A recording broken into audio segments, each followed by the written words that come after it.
Hey traders, Nick Shaheen here. Today's video is coming directly from a question I got today.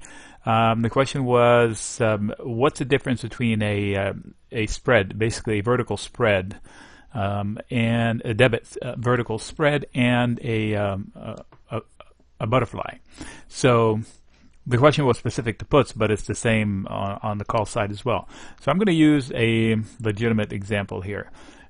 There's a big difference. They're both directional. In other words, you pick a side, move down, move up, and then you make a bet on it. I think I'm going to use Facebook. Yep.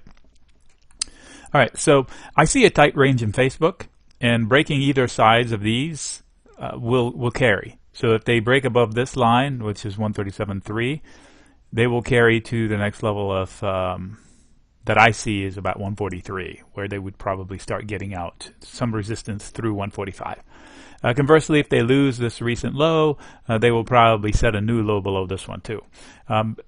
There's violence coming, and if I wanted to make a bet, so if somebody says, okay, I want to buy calls, and they do you go to buy a call, it's pretty expensive, and then you say, okay, I want to do a call spread to reduce the cost.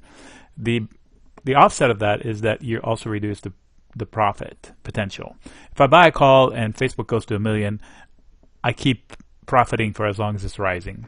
If I buy a call spread, I lower my entry cost by a lot, but I also cap my maximum profit to the difference between what I pay and the maximum spread. So if it's a $2.50 spread or a $1 spread, if I paid 10 cents for it, then I can only profit 90 cents. If it's $2.50 and I paid 50 cents for it, I can only profit $2 maximum, even if it goes to 1 million. So if sometimes I have a specific set point, then it's easy to do a spread and not feel bad about it.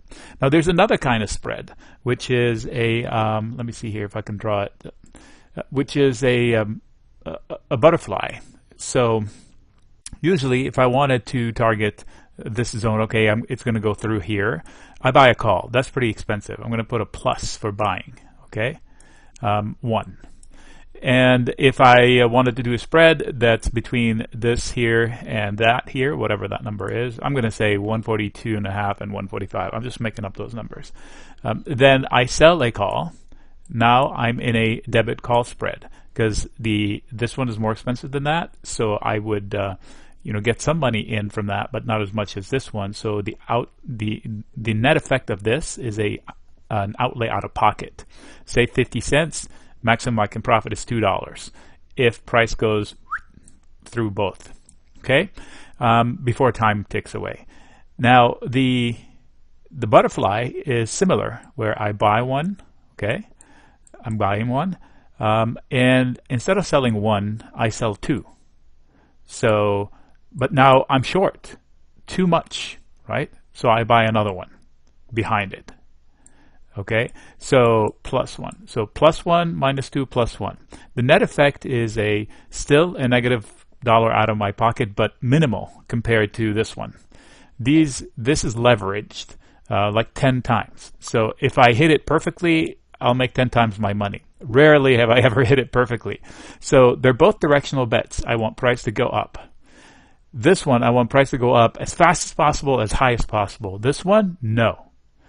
If this happens to this one, I lose my money because there's a sweet spot, and that's that one right here. I want price to come to here and stop.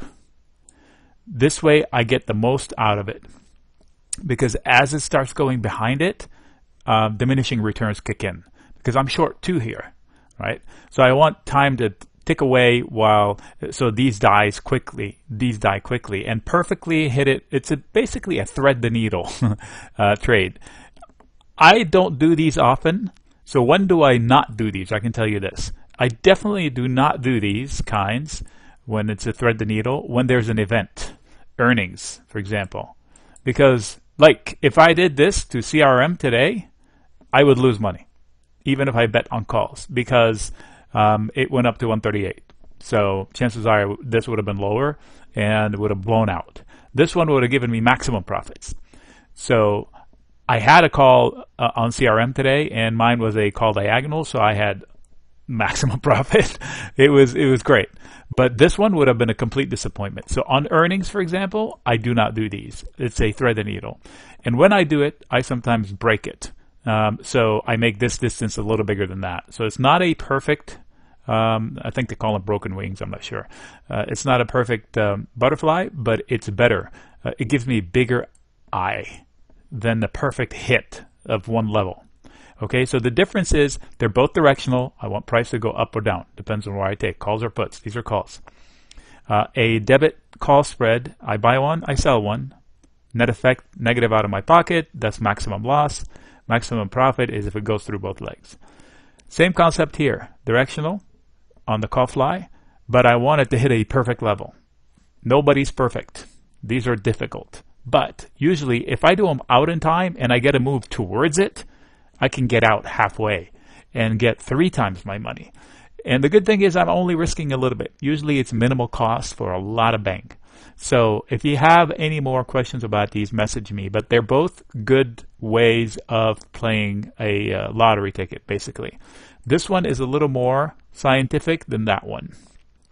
Or this one is extremely scientific if you're so awesome that you can pinpoint the exact price and time.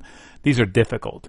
Okay, so I prefer these to those. I even prefer something that I haven't even discussed here, but that'll be a video for something else, which is a debit spread, but instead of I buy one here, instead of selling one here, I sell one. I sell one closer in time. So I don't want to confuse things. They're called calendars or diagonals, depends on the level I sell it. But that's a different video, so don't mind it. Just an introduction to a different video. All right, Nick signing out. And by the way, let me see if I can, while we're on Facebook, this is a viable trade. I chase Facebook up above this level. So if I see 137.3 in Facebook, I probably buy calls and ride them up. The only thing about Facebook is management scares me. They need to change in the C-suite. And if they get it, it'll be 160, 170 in no time. But I don't trust it. I'd rather be long the SPY or the Qs, because if it's rallying, then the SPY and the Qs are also rallying. And I'd rather bet my money without the headline risk from hoodie guy. So, and on the short side, if I wanted to short it, but I'm not inclined to short it.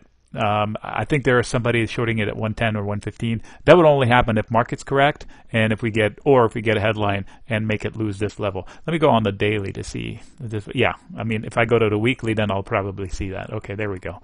So on the weekly, okay, but I don't want to short something that just fell. What is that? 50%. Anyway, Nick signing out.